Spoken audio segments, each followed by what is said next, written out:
September 9, 2010, a 1,000-foot fireball erased 38 homes and claimed 8 lives in San Bruno. In the heart of a quiet California suburb, 375 pounds of pressure surged through a 30-inch gas pipeline hidden beneath Crestmore's streets, a pipeline that, according to decades of paperwork, was perfectly safe. But the records were a lie. Internal memos from 1988 flagged the danger, while a 2009 request to replace the line for $5 million was denied, diverting funds to executive bonuses. From the day it was buried in 1956, this steel time bomb was fatally flawed, its seams welded only halfway. That night, a single spark triggered a $1.6 billion inferno, one of the deadliest utility disasters in U.S. history. How did a simple decision and a forged document turn a neighborhood into a crater? The truth behind this explosion isn't just about what ignited, but why it was waiting to happen for 54 years. Beneath Crestmore's quiet streets, a steel artery ran the length of the neighborhood, 30 inches across, thick-walled, and built to carry natural gas at pressures reaching 375 pounds per square inch. This was PG&E's Line 132, a transmission main stretching from the city's edge to the bay, installed in 1956 when suburbs were still new and land was cheap. The pipeline's route cut directly through backyards and under driveways, passing just feet from bedrooms and kitchens. At full pressure, each square inch of pipe wall held back nearly 27 tons across every foot, a force strong enough to drive a jet engine, but contained only by seams and steel. For decades, the line hummed unseen, buried under lawns and sidewalks, mapped in the city's utility blueprints, but invisible to the families above. Its diameter, about the width of a car tire, allowed enough gas to supply tens of thousands of homes, yet the only hint of its presence was a handful of yellow markers at the curb. The neighborhood grew up around it. New houses, playgrounds, and schools, all within a stone's throw of a pipeline designed for an era before modern safety codes. No one outside the utility ever saw the pipe itself, but inside that steel shell, a silent flaw had been welded in from the start, waiting, as the decades passed and the city changed, for the moment when invisible pressure would become impossible to ignore. PG&E's official records describe the Crestmore pipeline as seamless steel, an entry that carried the weight of authority through decades of safety audits and system maps. But the steel beneath San Bruno told a different story. Metallurgical analysis after the disaster revealed a visible longitudinal seam, running the length of the ruptured segment. Instead of a seamless pipe, investigators found a patchwork of short sections, each joined by a weld that penetrated barely halfway through the metal. The weakest seam, at the heart of the explosion, showed only 50% weld depth, far below the standards required even in 1956. No trace of hydrostatic testing could be found in the surviving documentation.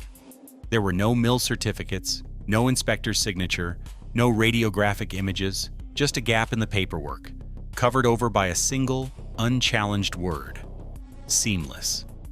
This mislabeling was not a simple clerical error. It meant that for more than half a century, every risk model, maintenance schedule, and regulatory review treated this pipeline as stronger and safer than it truly was. The absence of test records made it impossible to verify the pipe's origin or to identify who approved its installation. In effect, the flaw was hidden in plain sight, protected by a paper trail that no one questioned and a system that never demanded proof. As decades passed, the false assurance of the record allowed the defect to survive, undetected, beneath a growing neighborhood. Warnings about Line 132 did not arrive all at once. They accumulated, quietly, in the background of PG&E's risk assessments. Throughout the 1980s and 1990s, internal summaries flagged the dangers of seam-welded pipe running beneath dense neighborhoods. Field engineers and safety staff understood that older segments, like the one under Crestmore, carried a higher chance of failure, especially as city blocks filled in above them. But on paper, these concerns remained general. No single memo, no dated directive, pointed directly to the San Bruno segment. Instead, risk models and review meetings bundled Line 132 with dozens of similar lines. Each flagged as a potential hazard, but none pushed to the top of the list. Meanwhile, residents sometimes noticed the faint, sulfurous odor of gas near sidewalks and back fences. Most calls to the utility were logged and closed with routine checks. If any leak was found, it was usually minor: a loose fitting, a weeping valve, patched and forgotten. The broader threat, hidden in the pipe's welded seams, went unaddressed. PG&E's own records from the era show that risk scores for the Crestmore segment remained low, despite the pipeline's age and the growing population above. In meetings, engineers would occasionally raise questions about seam-welded pipe in residential zones. But without a catastrophic incident or a regulatory mandate, the system favored inertia. The warnings were there.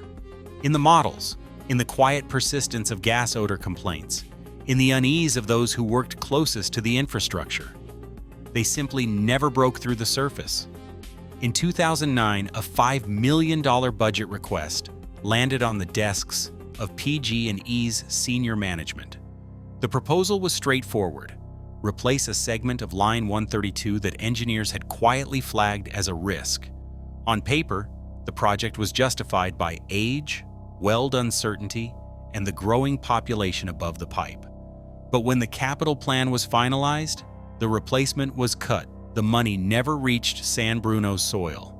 Instead, internal audits and rate case filings show that from 2003 to 2010, PG&E redirected over $100 million away from safety improvements, much of it flowing into executive compensation and shareholder dividends. Annual proxy statements reveal that top executives routinely earned bonuses, exceeding $5 million per year, even as critical maintenance projects stalled. The company's filings to the California Public Utilities Commission listed the Crestmore segment as low priority, despite its proximity to homes and schools. The rationale? Risk models built on flawed records didn't demand urgency. Funds earmarked for pipeline upgrades were quietly reallocated to other projects, or simply absorbed into the bottom line. The cost-benefit math, in retrospect, is staggering. The $5 million denied for prevention was less than 0.1% of the disaster's $4.5 billion aftermath, a ratio of 1 to 900. In the end, the decision to save a fraction of a percent on safety set the stage for a loss that would eclipse every short-term gain, leaving a neighborhood to pay the ultimate price for profit-first arithmetic.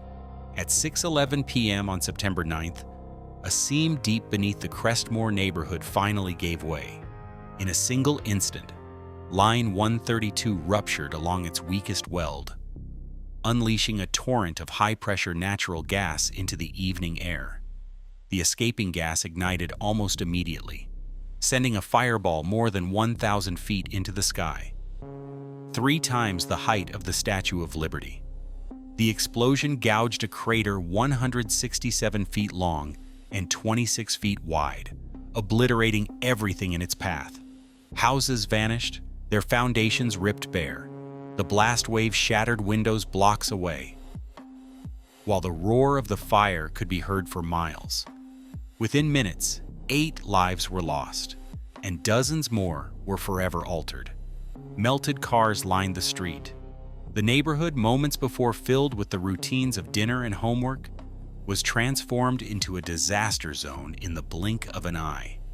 Federal prosecutors brought PG&E to trial on 6 felony counts, 5 for violating the Natural Gas Pipeline Safety Act, and 1 for obstruction of justice.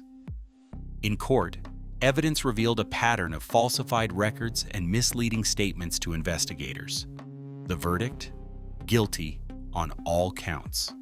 The company faced the maximum criminal fine allowed, $3 million, but the regulatory consequences went much further. The California Public Utilities Commission imposed a $1.6 billion penalty, the largest ever levied against a U.S. utility. New mandates followed: automatic shutoff valves on high-risk lines, strict record verification, and public pipeline maps. For the first time, utility executives faced the real prospect of criminal liability. The San Bruno disaster forced a reckoning, one that rewrote the rules for pipeline safety and corporate accountability across the nation. Today, every major utility in the United States faces stricter rules, from required shutoff valves to public pipeline maps. The San Bruno explosion stands as a documented case of preventable tragedy, proving that when safety warnings are ignored, the cost is measured in lives and entire communities lost.